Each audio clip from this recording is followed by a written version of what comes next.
तो हिंदी के सेशन में हम आज फिर से एक बार जो कि हम लोग पढ़ रहे हैं वर्ण विचार। तो वर्ण विचार में जैसे कि हमने स्वरों के बारे में पढ़ा है कि जिह्वा के आधार पर स्वरों के भेद। आगे पढ़ते हैं उच्चारण अवधि के आधार पर स्वर के भेद। उच्चारण अवधि के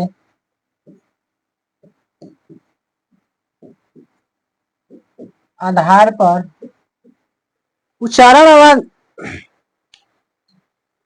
अवधि के आधार पर यदि स्वर के भेद की बात किया जाए तो ये भी मुख्य रूप से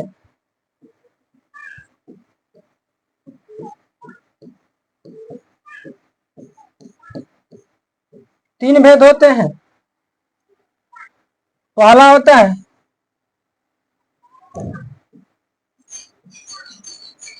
लघु स्वर,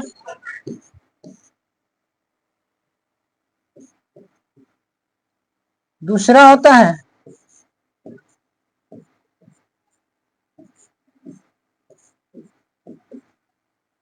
दीर्घ स्वर,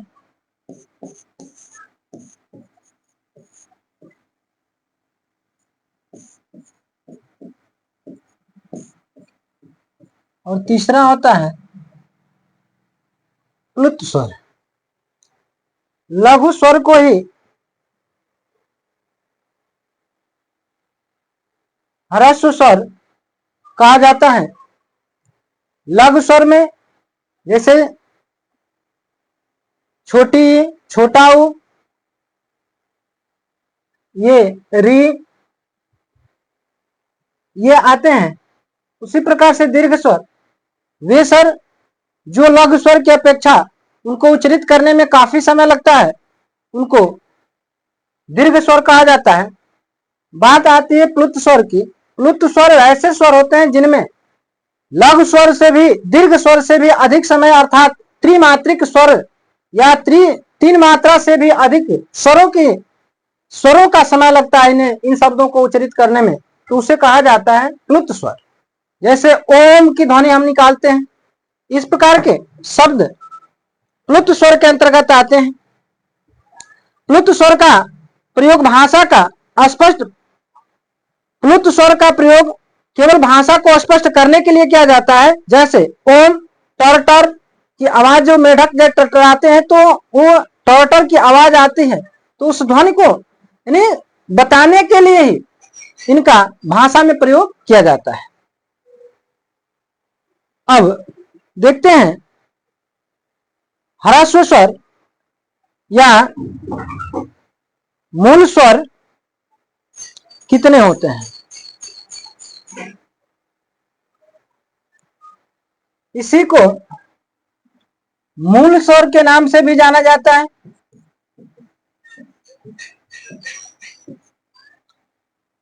मूल स्वर में आपका अ, छोटी ई, छोटा ऊ और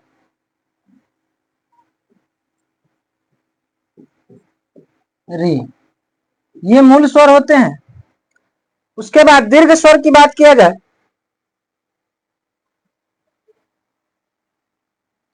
तो इसमें आ, बड़ी ई, बड़ा ऊ, ये तीन दीर्घ स्वर के अंतर्गत आते हैं।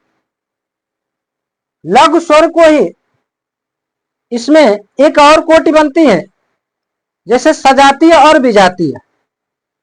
सजातीय स्वर का मतलब यह होता है कि जैसे हम अ धन अ को जोड़ते हैं तो आ बनता है। छोटी ई प्लस छोटी ई बराबर बड़ी हो जाता है।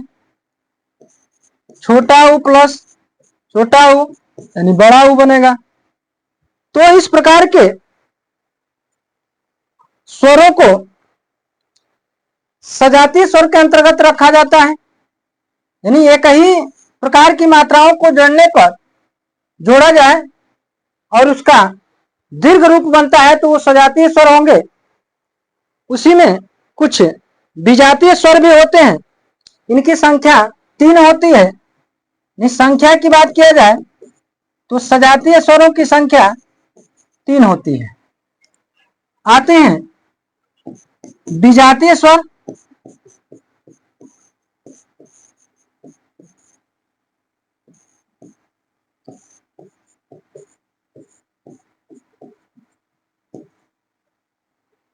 विजातीय स्वर वे स्वर होते हैं जो अलग अलग स्वरों को जोड़ने से एक स्वर बनता है। जैसे औ धन ई मिलकर बनाते हैं एको। उसी प्रकार से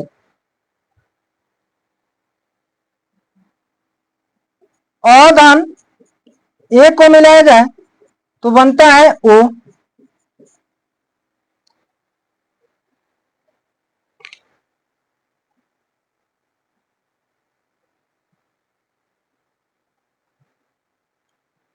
औ धन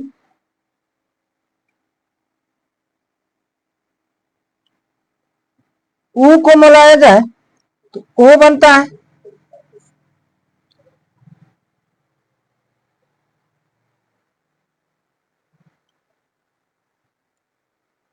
औ धन ए को मिलाया जाए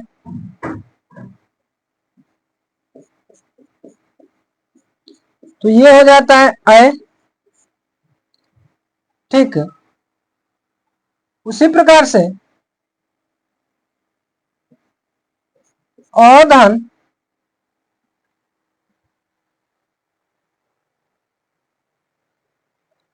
ओ को मिलाया जाए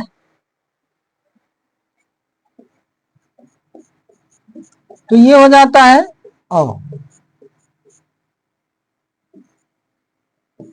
तो विजातीय स्वर जैसा कि आप देख पा रहे हैं कि ए आए ओ और औ ये चार हैं। तो विजातीय स्वरों की संख्या की बात किया जाए तो ये हो जाते हैं चार।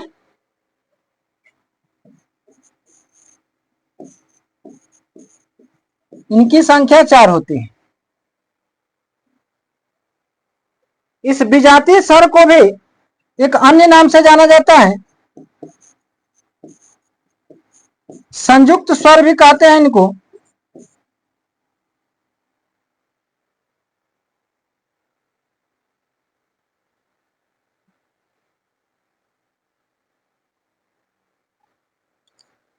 यदि प्रश्न पूछे कि दीर्घ स्वरों की संख्या कितनी होती है, दीर्घ स्वरों की मूल रूप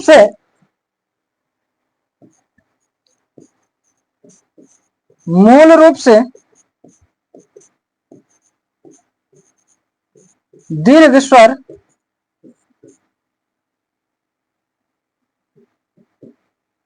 स्वरों की संख्या पूछा जाए तो ये तीन होते हैं। आ,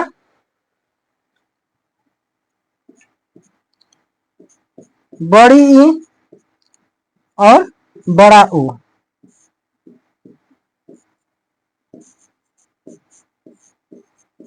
ये मूल रूप से दीर्घ स्वरों की संख्या है। यदि पूछा जाए कि मूल रूप से लघु स्वरों की संख्या कितनी होती है तो लघु स्वर में ये आपके चार होते हैं मूल रूप से। प्रश्न पूछे, प्रश्न बनता है यहां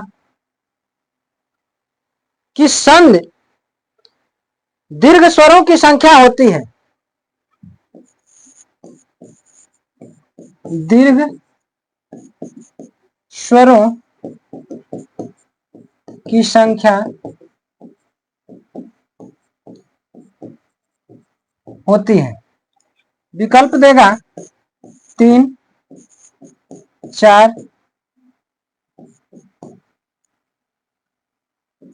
5,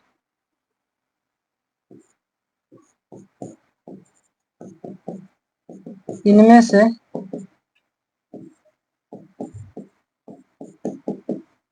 कोई नहीं।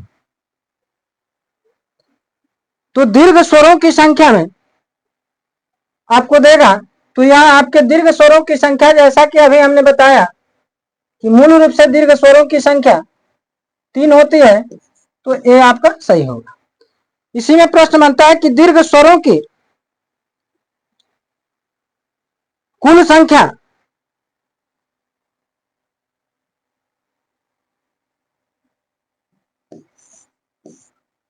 यहां दीर्घ स्वरों की मूल रूप से संख्या यदि पूछे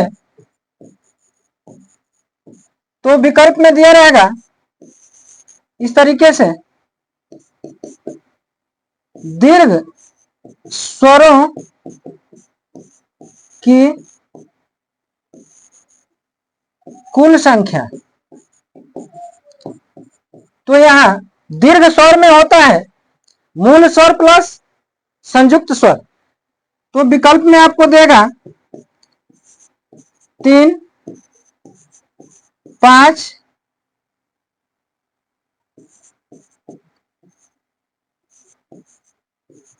6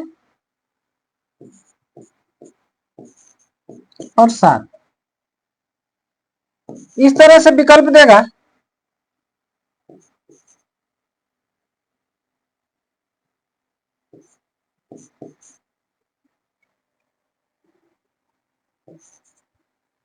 तो यदि प्रश्न पूछे कि दीर्घ स्वरों की मूल रूप से संख्या होती है तो 3 सही होगा। यदि दीर्घ स्वरों की कुल संख्या की बात करेगा तो हाँ आप मारिएगा 7। इसी प्रकार से जैसे दीर्घ स्वर संधि स्वर इसी को कहा जाता है। संधि स्वर, संधि स्वर का मतलब होगा कि दीर्घ स्वर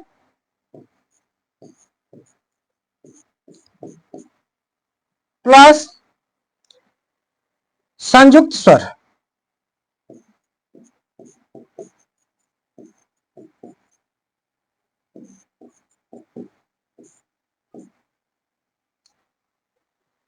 इनकी कुल संख्या, ये दीर्घ स्वर मूल रूप से 3 होते हैं और ये 4 होते हैं। इन दोनों को देखा जाए जोड़ के तो ये बनेगा आपका 7।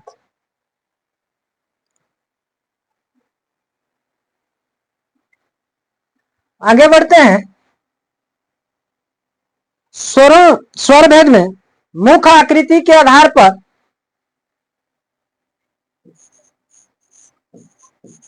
मुखाकृति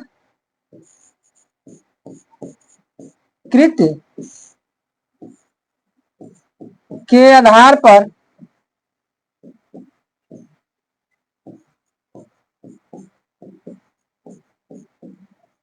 स्वरों के भेद। मुखाकृत का मतलब कि जैसे हम लोग बोलते समय जैसे मुख हम लोग के किस आकार का बनता है उनके आधार पर स्वर को भी विभाजित किया गया है। जैसे मुखाकृति के आधार पर भी स्वर कई प्रकार के होते हैं। जैसे संवृत स्वर, अर्धवृत, अर्ध संवृत स्वर, विवृत स्वर, अर्धविवृत स्वर।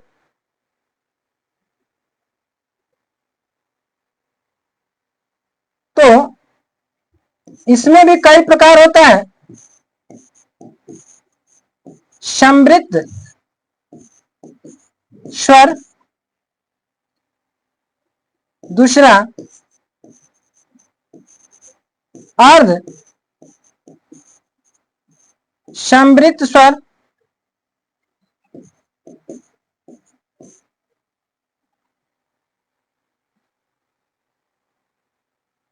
संवृत का मतलब होता है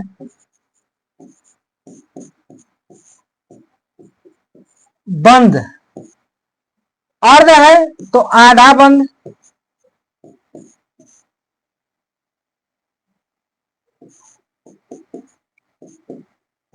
जैसे कुछ स्वरों को जब हम लोग बोलते हैं तो मुख पूर्ण रूप से बंद हो जाता है। कुछ स्वरों का जब हम उच्चारण करते हैं तो मुख आधा खुलता है। आधा विवृत स्वर, विवृत का ही अर्थ होता है।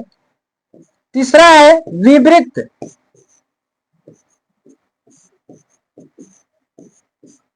यानी पूरा खुला हुआ।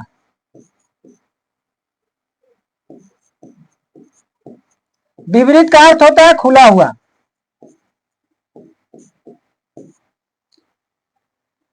चौथा होता है अर्ध विपरीत,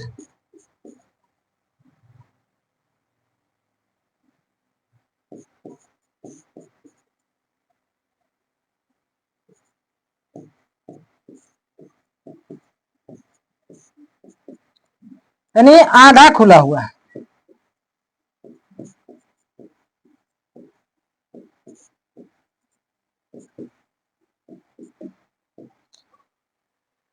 अब बंद विपरीत अर्थात समृद्ध स्वर की बात किया जाए तो ये मुख्य रूप से चार होते हैं, जैसे ई, बड़ी ई, ऊ और बड़ा ऊ।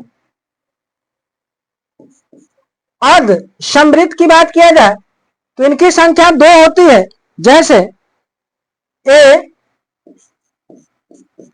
ओ, ई, बड़ी, अर्थात आप इनको उच्चारण करके भी याद कर सकते हैं। ई तो मुंह बंद है, बड़ी ई, ऊ, बड़ा ऊ,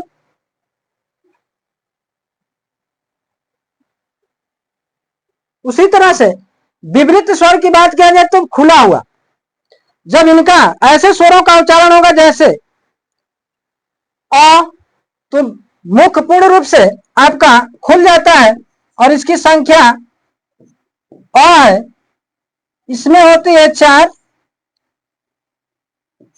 इसमें होती है 2 और इसमें हो गई 1। अर्ध विपरीत की बात किया जाए तो इसमें आगत स्वर भी आते हैं, ए, ओ, और आगत स्वर भी इसमें आएंगे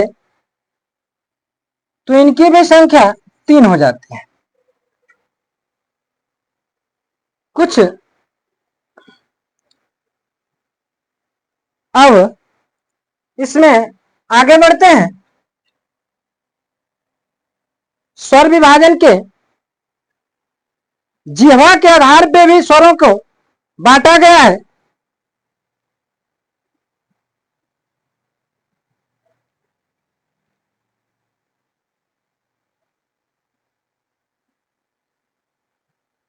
आज हम देखेंगे तो इस प्रकार से स्वर भेद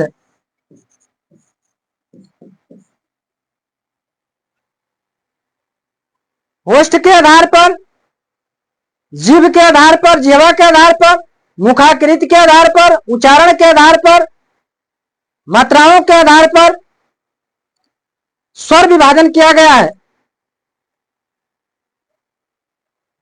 तो इस प्रकार से हमने स्वर विभाजन जितने प्रकार से होते हैं सभी को देखा, किसमें कितने स्वर होते हैं। अब हम देखेंगे व्यंजन।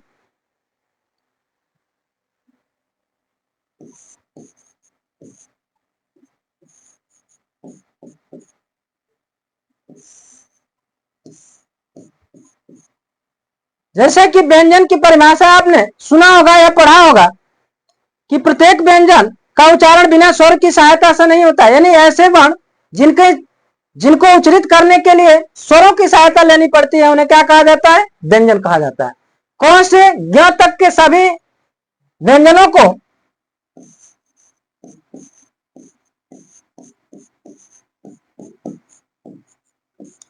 कौन से ज्ञ तक के सभी वर्णों को व्यंजन के कैटेगरी में रखा गया है।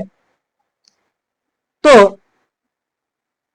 व्यंजन की परिभाषा है कि प्रत्येक व्यंजन का उच्चारण बिना स्वर की सहायता से नहीं किया जा सकता।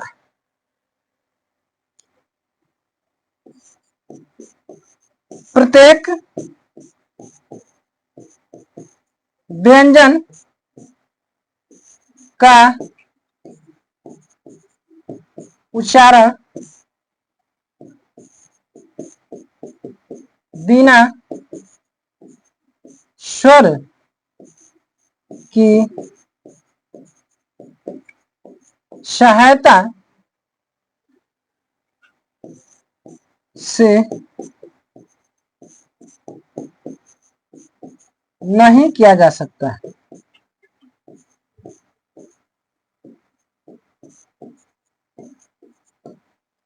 जैसे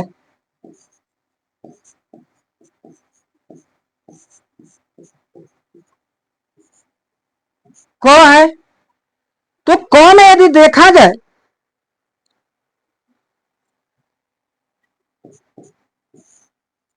तो क प्लस अ, यानी अ को हटा दिया गया तो ये अक्षर अर्ध हो जाती है।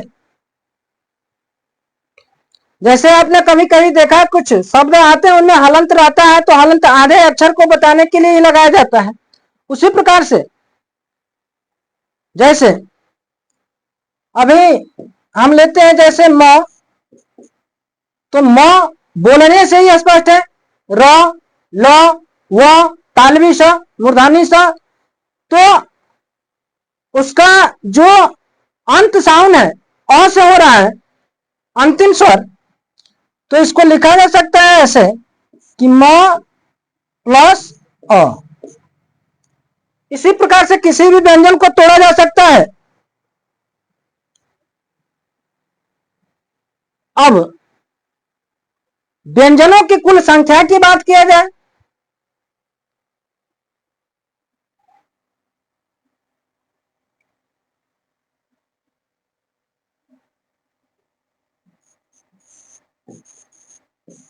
मूल रूप से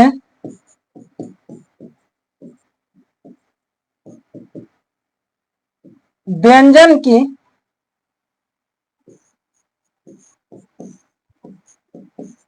संख्या, मूल रूप से व्यंजनों की संख्या की बात किया जाए तो इनकी संख्या होती है कुल 33।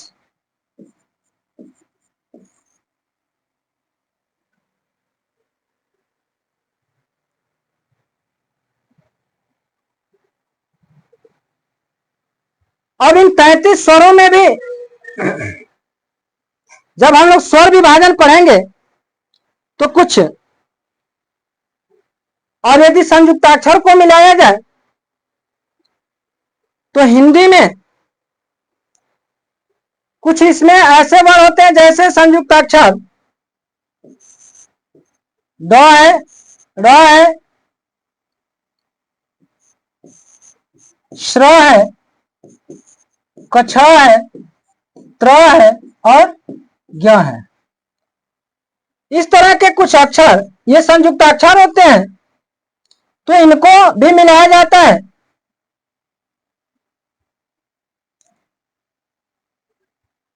यदि पूछा जाए कि हिंदी में कुल वर्णों की संख्या होती है तो कुल वर्णों की संख्या, तो स्वर और व्यंजन को मिलाकर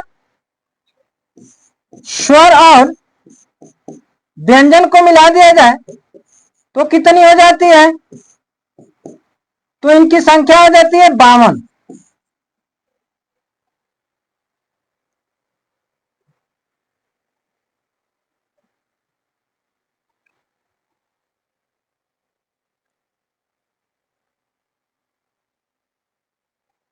अब देखते हैं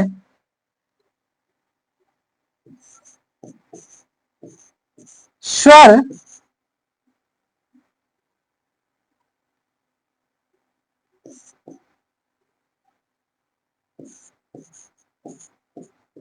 व्यंजन,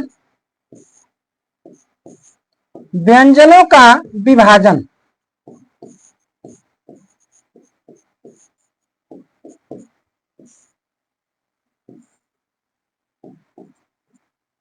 तो व्यंजनों का विभाजन भी स्वरों की तरह उच्चारण स्थान के कारण, उच्चारण स्थान के आधार पर किया गया है।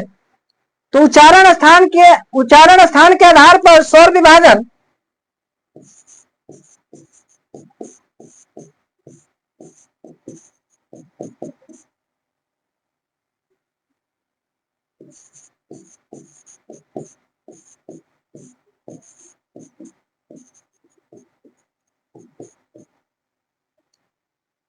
उच्चारण के आधार पर व्यंजनों का विभाजन, जैसे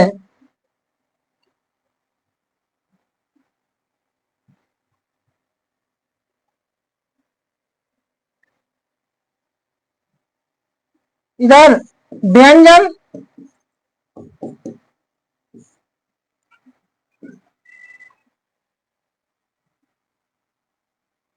और उच्चारण स्थान।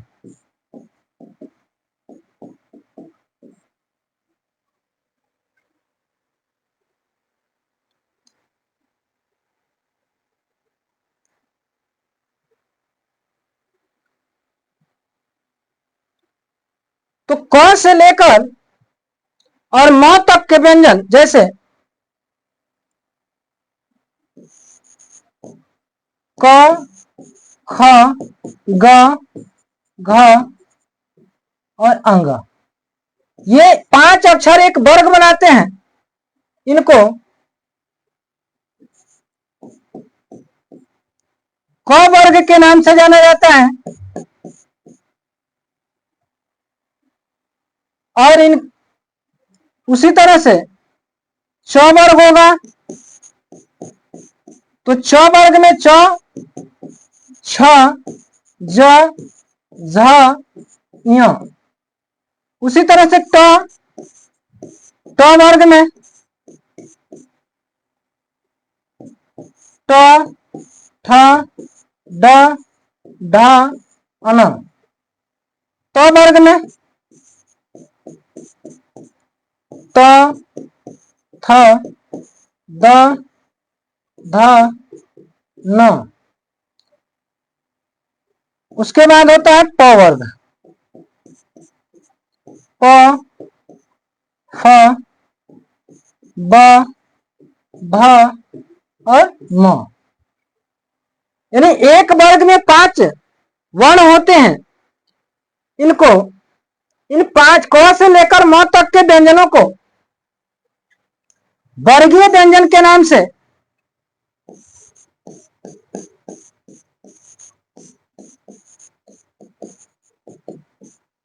वर्गीय व्यंजन या इन्हें अस्पर्श व्यंजन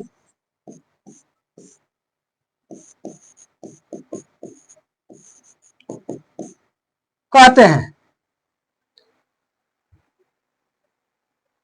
इनका उच्चारण स्थान यानी क वर्ग, क से अंग तक देखा जाए तो इनका उच्चारण होता है कंठ से। च वर्ग का उच्चारण होता है तालु से। ट वर्ग का होता है मूर्धा या मूर्धन्य इसको कहा जाता है। ट वर्ग का उच्चारण होता है दंत से और प वर्ग का उच्चारण करते हैं ओष्ठ से। अब इनको आप उच्चारण करके भी देख सकते हैं। इसके लिए एक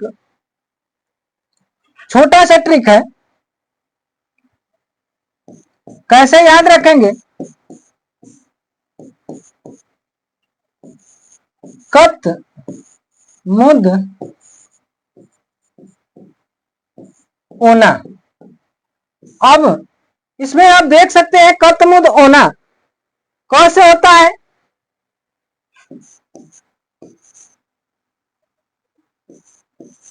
कंठ, त से होगा तालु, म से होगा मूर्धा या इसे कहा जाता है मूर्धन्य, द से होगा दंत, ओ से होगा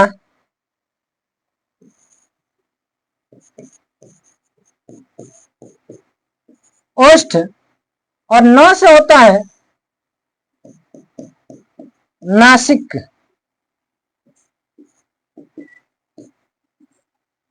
नासिक यानी नॉन नोजल साउंड है। इसको नोजल साउंड के नाम से भी जाना जाता है। जैसे हर वर्ग का अंतिम जो अक्षर है उसको नासिक के वर्ण के नाम से जाना जाता है, नोजल साउंड के नाम से भी जानते हैं। और इनकी संख्या, यदि स्पर्श व्यंजनों की संख्या की बात किया जाए तो स्पर्श व्यंजनों की संख्या होती है टोटल 25। उच्चारण स्थान को याद करने के लिए कत मुद होना। क से होगा कंठ, त से होगा तालु, मुंह से होगा मुर्दा, द से होगा दंत, ओ से होगा ओष्ठ और न से होता है नासिक।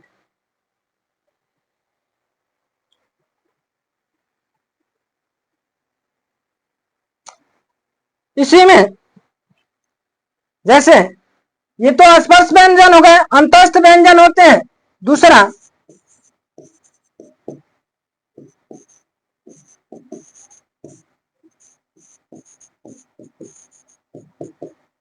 अंतस्थ व्यंजन। अंतस्थ व्यंजन ये इनकी संख्या 4 होती है। अंतस्थ व्यंजन के अंतर्गत य, र, ल और व को रखते हैं। ये मुख्य रूप से 4 होते हैं। ऊष्म व्यंजन के नाम से भी आते हैं।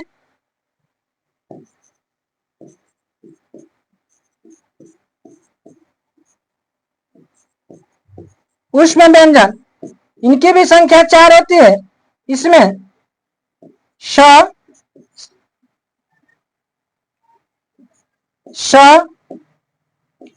श और ह।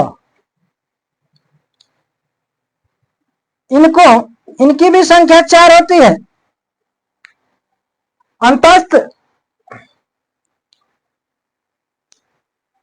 अंतस्थ व्यंजन को अर्ध स्वर के नाम से भी जाना जाता है।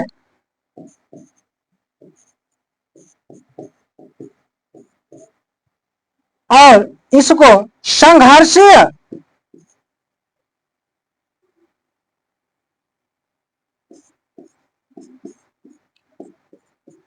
व्यंजन भी कहा जाता है। यदि पूछा जाए कि अर्ध स्वरों की संख्या होती है तो 4, संघर्षीय व्यंजन की संख्या कितनी होती है तो 4। इस प्रकार से अगला इसमें आता है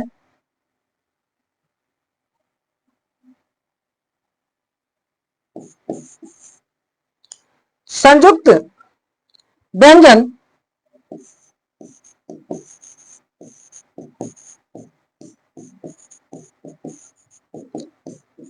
संयुक्त व्यंजनों की संख्या जैसे इनकी भी संख्या 4 होती है।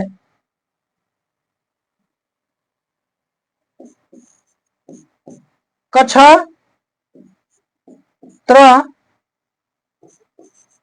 ज्ञ और श्र। ये मुख्य रूप से 4 संयुक्त व्यंजन होते हैं। जैसे क और प्लस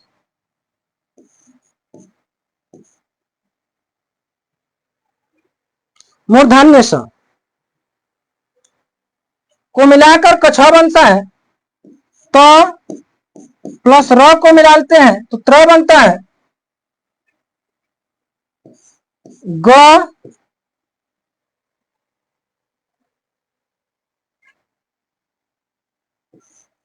ज प्लस य को मिलाते हैं तो बनता है ज्ञ।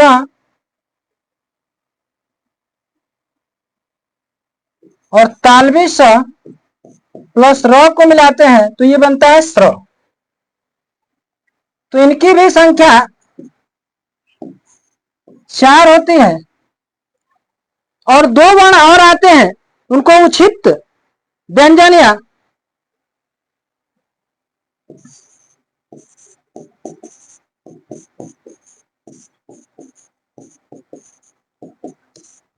उच्छित व्यंजन कहा जाता है। जैसे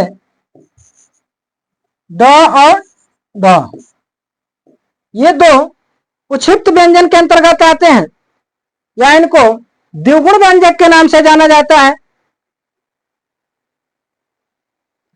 द्विगुण का मतलब इनके 2 गुण होते हैं और इनका प्रयोग भाषा शब्दावली की उन्नति के लिए इनका निर्माण किया गया।